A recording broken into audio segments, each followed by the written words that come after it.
Hi, good morning or good afternoon, everyone, and welcome to our third round of breakout sessions at this year's Digital Teaching Symposium. My name is Vivek Ramgopal, and I have the privilege of introducing today's session, Discussion Boards, How to Manage Feedback Using Rubrics and Breaking into Groups, presented by Ann Williams of Gateway Community College in Connecticut. Before Ann takes the virtual stage here, let me do a quick introduction. Ann is a professor of management and the academic assessment coordinator at Gateway Community College. With over 20 years of higher education teaching experience, her pedagogy focuses on student-centered learning with authentic assignments.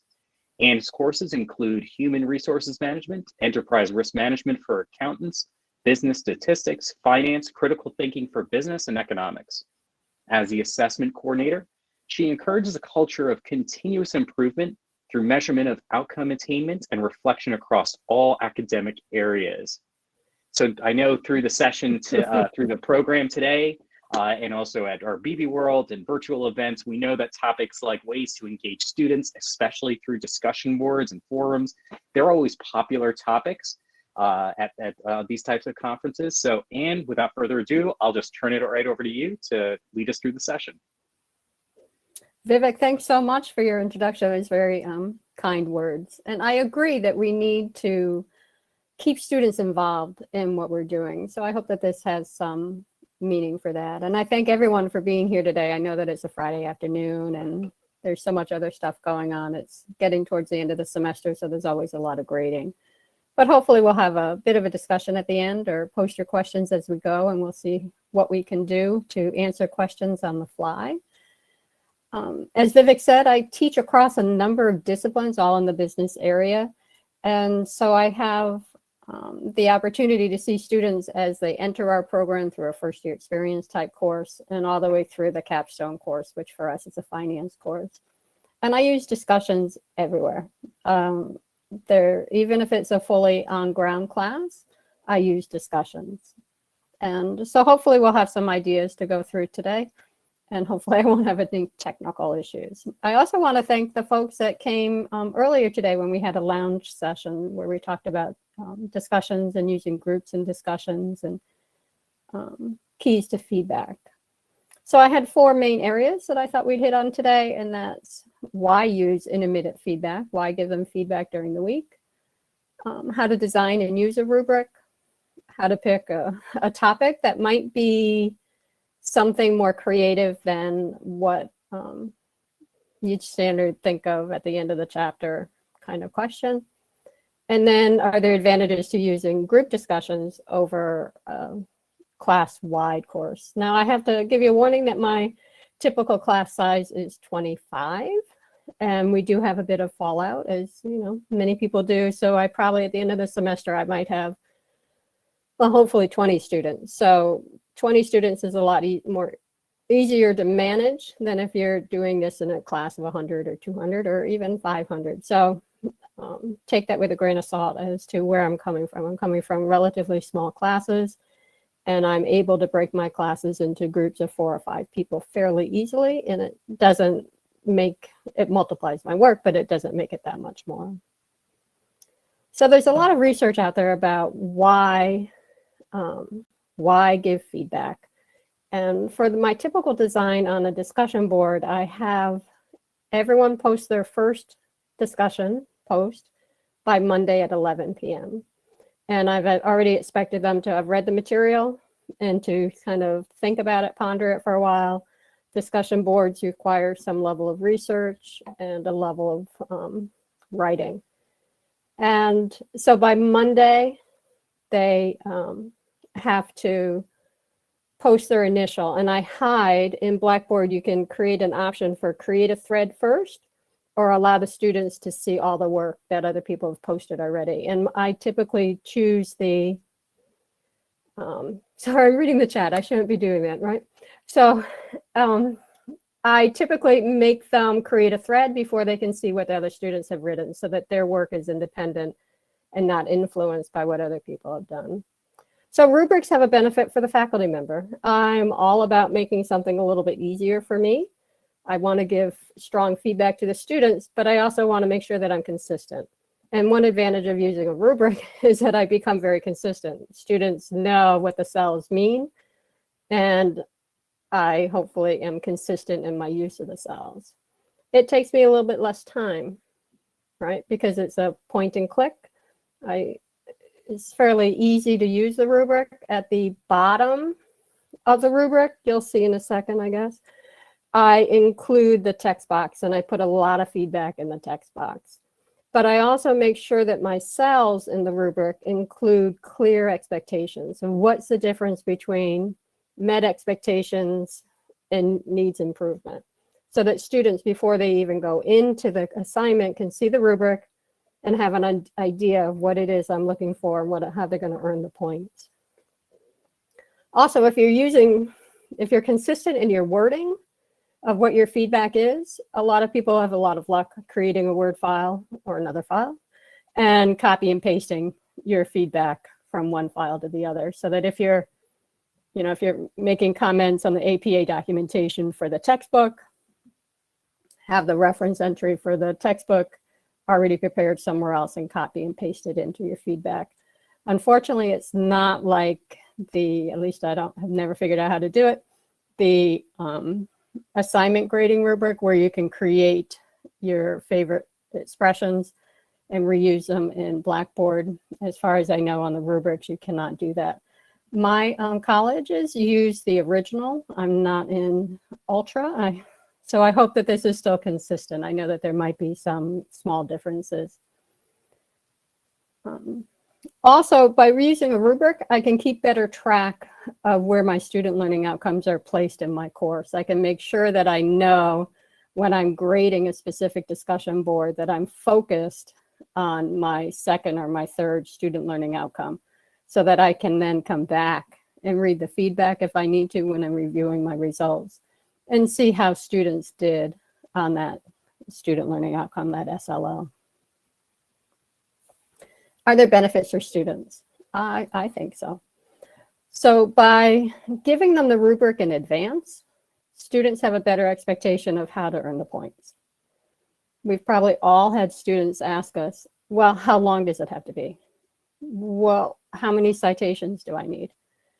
How many posts do I have to make? All these things that really isn't what we're trying to grade, but it's how students think they need to master the assignment, right? It's one of those things I say 3 to 5 paragraphs, but if you really hit it out of the park in 2 paragraphs, then you've got the points. It's more about the quality of the presentation than the length. But if you set up your rubric, you can have that discussion with students ahead of time and say, hey, this is what I need. This is what my expectations are. And it's about quality and quantity. Right? I share the rubric. It's visible when you open the discussion, but it's also visible because I do a greeting, who are we discussion, that I grade using the same rubric. It's not a perfect fit because I don't expect people to use citations, documentation in there, who are we, but it gives them a chance to see where to look for the feedback, how they're going to get the feedback, where to click in the gradebook to find this information out. Because I expect students, if the first initial post is due on Monday, I grade it before Wednesday when their second set of posts are due. So I expect students to read and ponder my feedback before they make additional posts. I try to be very consistent. I try to keep my terminology and my formatting and my feedback consistent. And by having most of the rubric cells be somewhat self-explanatory, it seems to work well. And the feedback that I'm giving is hopefully formative in the sense that I want students by the end of the week to have a deeper understanding of the material than they had on Monday. And I want them to be stronger at interpreting the information and writing about it. I do not accept discussion posts that are, hey, great job, thanks so much for saying that. I tell students that I want them to write as if they're writing for their supervisor's supervisor, if they were to have a job, that they're trying to convince them to do something, and you have to give them the evidence to support that. I also tell them that it's like a conversation that you would have. You would not stop a conversation with, hey, great job, thanks, and then walk away. You would probably continue the conversation. You would say, well, I find that point of view very interesting, but I also thought about this other way of looking at it. What do you think about that? So that it gives students an opportunity to think deeper about the subject and to improve on their use of the course content. There's lots and lots of sources for information. I'm sorry, this is a little small. There are many, many sources for rubric designs. One of the classics is the value rubrics. I think we've probably all heard of the value rubrics, and here's the link to it. And they have very detailed rubrics. I tend to take pieces of the value rubrics and use them. I'm not known for using the entire value rubric. UC Berkeley has a great website with lots of information. There's also publications, assessment in higher education journal. And of course, Blackboard has lots of things to help you figure out how to do a rubric. So when you start a rubric, you have many options. And the first thing you really have to decide is it going to be point-based or percent-based? I don't remember if I put it on the next slide or not. Let's see. Yeah. So here you can see this discussion board rubric a little easier. It's in the editing mode at the moment. So you have to decide if you're going to do it points or percentage, and that's kind of how you're grading your course overall. I use a 1,000-point scale, so I break it down into points. My discussions are each worth 40 points. The initial post in a discussion thread is worth 15. And then the last discussion post, the 6th post, is also worth more than the others. I also use a range of scores. I don't use the highest score is not automatically 10 points. It's maybe 8 to 10 points, so that I can say that they did a nice job. They really met my expectations, but yet I still had some feedback on things that you could have done stronger within my expectations for the discussion post. I should say that at Gateway, we are very fortunate. We have a number of students that are working on either earning their the required extra credits to qualify for the CPA exams, or we also have a number of students who have already completed a bachelor's, like the accounting students, and are now working to get into an MBA program. So they might be an engineer who suddenly figures out that they need to take an accounting course, or another economics course, something along those lines. So that we have a mix of students who are very well prepared and are already college graduates, and students who are fresh out of high school, and they're probably first in family to go to school, and they may also have significant English language learning situations going on. So we have a very mix of students, but I find that the more experienced students write just as well as they would in any other class, and it brings up the students that are new so that they see what excellent writing looks like. I don't grade it as if I'm expecting that excellent level that is beyond a first or second year course, but the students can see it, and it actually pulls up the overall work of the students. I always make sure that there's an application of the course content, right? The student can't say, well, I believe, or I saw in the paper, or I heard on the radio. They actually have to tie it to the course content. I love it if they use the course terminology appropriately, and that they do some research that makes a connection. I don't require it to be peer-reviewed research, but I do require that they have some evidence that supports their statement. If it's not a common fact, then I require them to have evidence. And this, what I'm showing here on this particular screen, is the first section of my rubric. So the first section of my rubric starts with this panel that I tell students, well, did I check it or not? So the very top right cell says, I will grade posts made by their due dates. So if the first post is due on Monday, I grade it, and then I continue grading. I'm trying to tell students I will continue grading until Saturday morning, because the last posts are due Friday afternoon, Friday at 11 p.m., so that I continually grade, but they know that I'm not done, because half the time students will say, why did I only get 15 out of 40? I thought it was still open. I had more posts I was going to make. And the answer is, well, did I check that cell? And the other thing I do is, when we look at the text box at the bottom of the rubrics, there's always a text box for your free flowing information. I always indicate how many posts I've read. So when I've read one post, I say after one post. If it's been 3 posts, I say after. Down below, I say after 3 posts. Also, often students will indicate, a post is a duplicate because they can't find where their post is, because it doesn't show as new posts for them when they make the post. Also, they might know as soon as they hit submit that, oh, I forgot to attach the references that they were keeping in a different file. So sometimes there's a post that's not graded. So I also indicate that, like, after 3 posts, 1 is a duplicate or 1 is references, so that I know what I've done, and the students then have a running count of how many posts they've actually made. Because I also get feedback, well, I thought I made 6 posts. And it's like, no, you only made 5. And I try to tell them how to keep track, like keep it in a Word document, right? Don't write your post in the discussion text box. Write it in Word and copy and paste it in, and we make sure that everyone knows how to copy and paste based on their computer system into the text box. But I find that extra help gets rid of some of the problems, that students figure out that, oh, I can check it myself. I don't have to wait for you to tell me. So this is the top section.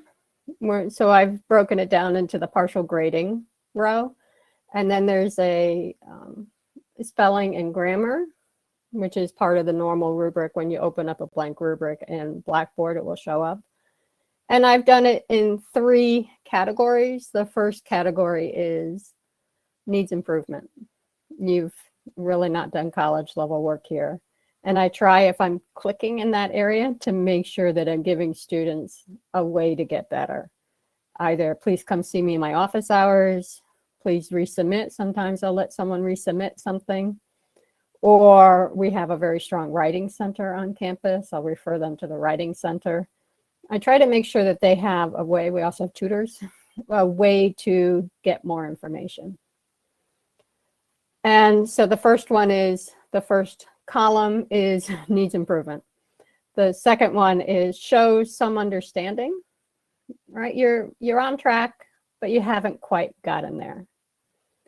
And then the third one is you've met my expectations, right? Meets or exceeds expectations. And I try to have a very positive spin on it. I don't like to tell someone they completely fell off the rails on something, but I also want to make sure that I'm bringing everyone higher by giving them the feedback. So this is by Monday night, everyone supposedly has submitted their first post. I start grading, and I try to grade them in 1 or 2 sittings per course, so that I'm very consistent, that I know that if someone failed to mention some feature that I was looking for, that I grade everyone consistently on the same criteria. After the first post, the second post is a second and a third, and it's due by Wednesday night.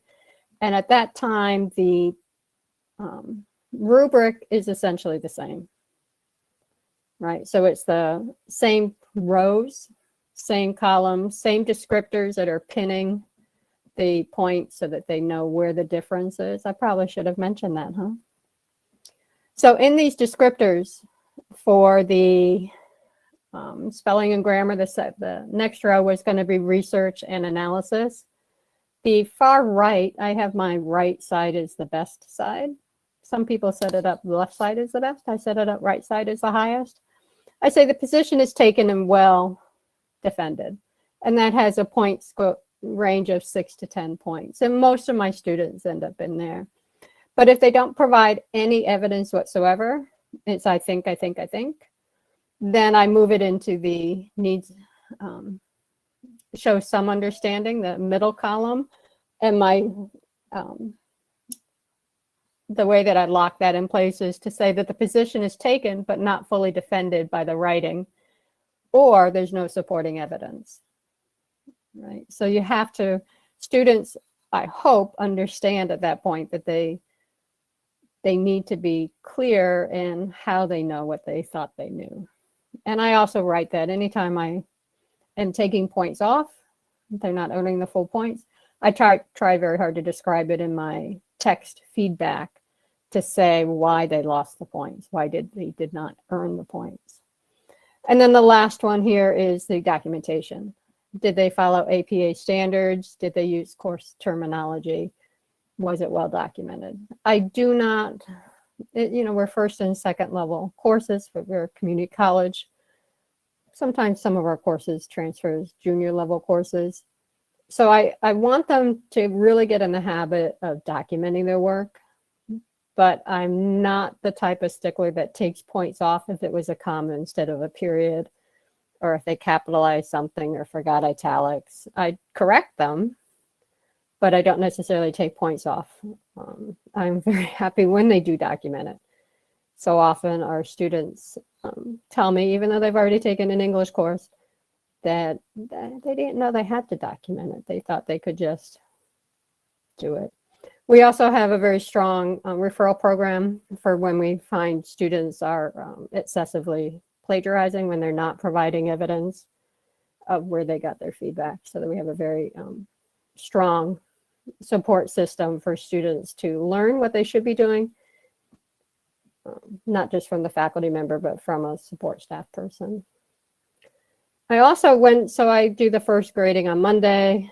After Wednesday, they've now made a total of 3 posts, and I start grading again. And I make sure that I note any repeated feedback.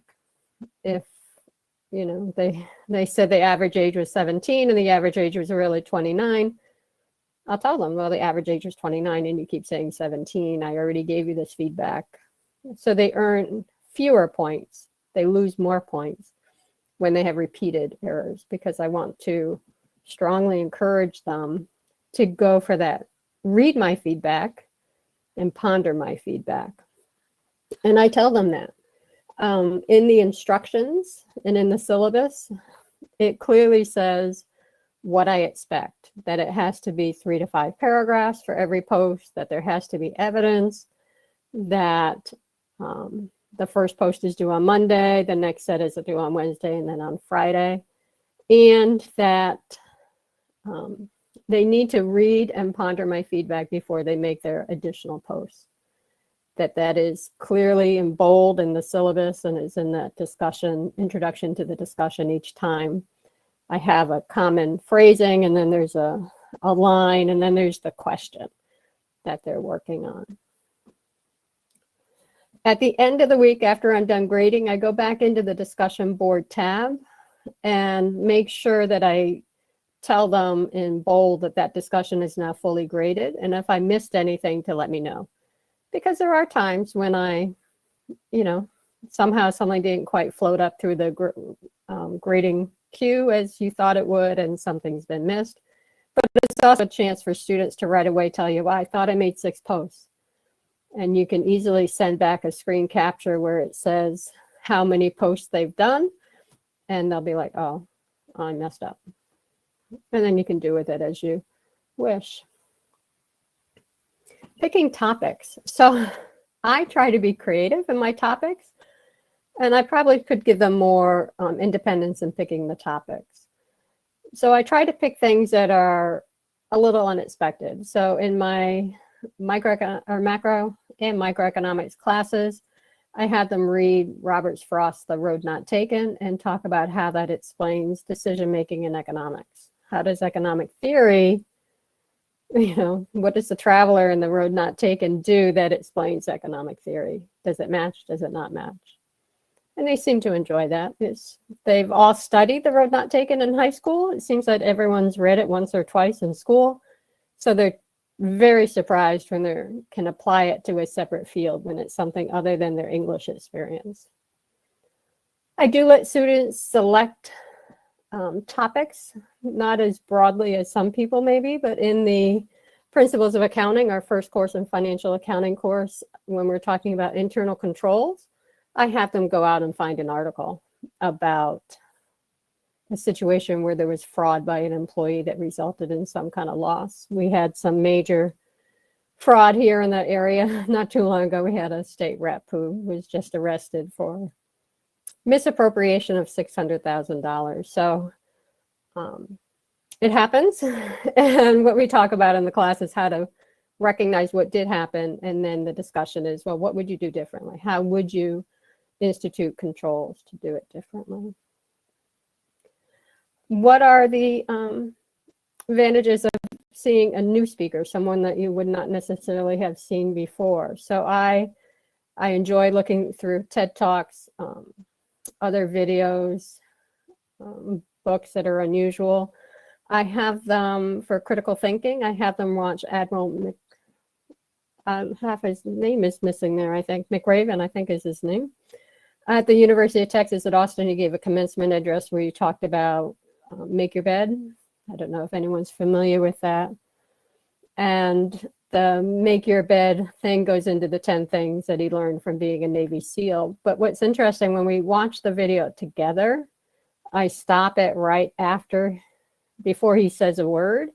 And he's sitting up there at the standing at the podium in his full dress white uniform, and it's an older white man. And I asked my very diverse class, what do you think? Are you going to pay attention to him? And they'll often say, we're not going to pay attention. You know, he's got nothing to tell me. And then at the end of it, there's a very rich discussion about, well, yeah, you know, that taught me something. You know, there were things that I could take away from that.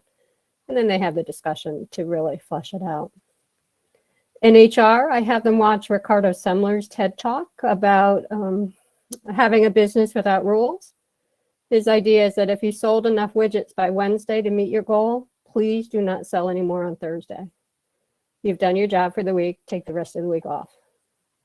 And I don't have to tell you where to work. It's very, very appropriate right now for the whole teleworking question is, should we be in person? You know, should people come back to an office, or can they be more productive where they are?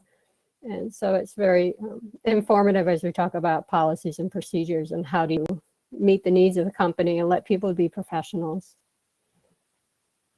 I also do Ben Carson's prayer breakfast, and I don't do it for any political reasons or anything. I do it because he talks about how his road out of poverty, and that his mother had rules and that they had to read books. They had to read 2 books and write book reports every week. So I have students talk about that, and it's in economics. And the question is, well, if this is effective, what would you take money for, given limited resources? If you were going to bring something like this to scale, what would you have to give up?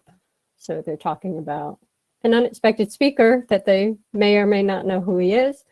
And then they go on and they apply it to our course content.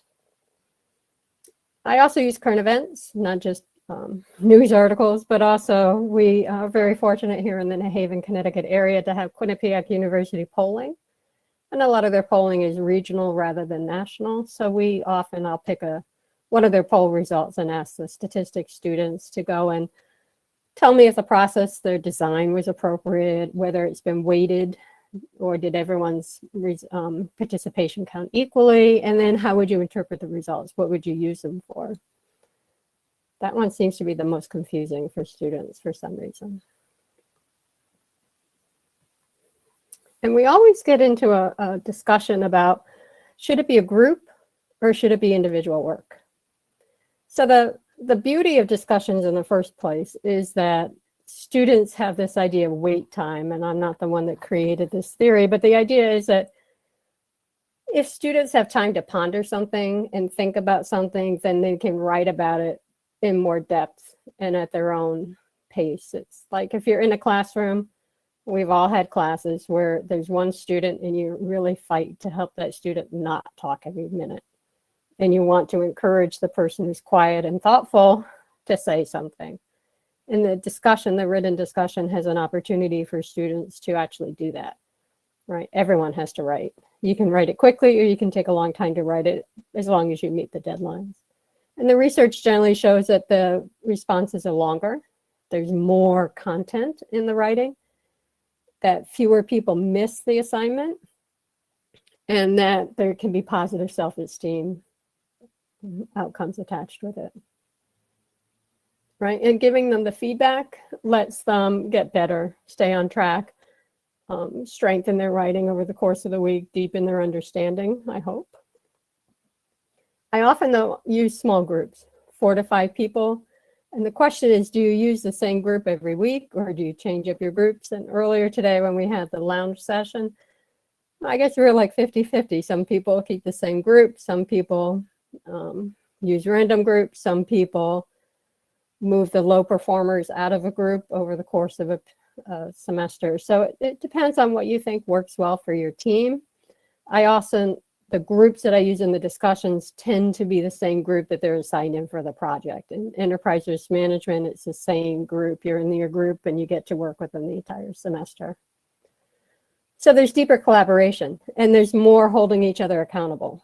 If you're in a group and your grade for everything is going to be dependent on everyone carrying the weight, then you have to get people to carry the weight. If it is group work, then I require them to say who did the work, right? If it's something where they're making a group post, if they're presenting a final document, then they have to tell me they have to document who actually did the work. So you can't hide, and your team generally doesn't let you hide because they know that there's too much work for one person to do and you have to share the load. Also, because you know each other, I've found that there's fewer great job.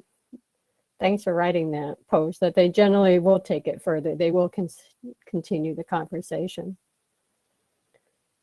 I tend, if it's group work and it's only for this, I tend to do a total random, let Blackboard assign them into groups. If it's a continuing group, then I use whatever method I use to create the group in the first place, which is random. Or the other day in my class, I have a 7-week class that just started. I had them stand up and arrange themselves by their birth date, month and day. And they had a real hard time doing that. I don't know why. And then I had them count off and form the groups that way, and they'd forget what number they were. I think that was a outpouring of, I don't know how to be with people yet. We're still getting used to being actually in the same room with people. But generally it works well. If I find some other reason to sort people rather than you're all sitting together, I'll let you be the group. I try to make sure that people are meeting new people. And that was my prepared presentation. We have a few minutes for discussion. So someone said they use TikTok. I don't know what you use TikTok for.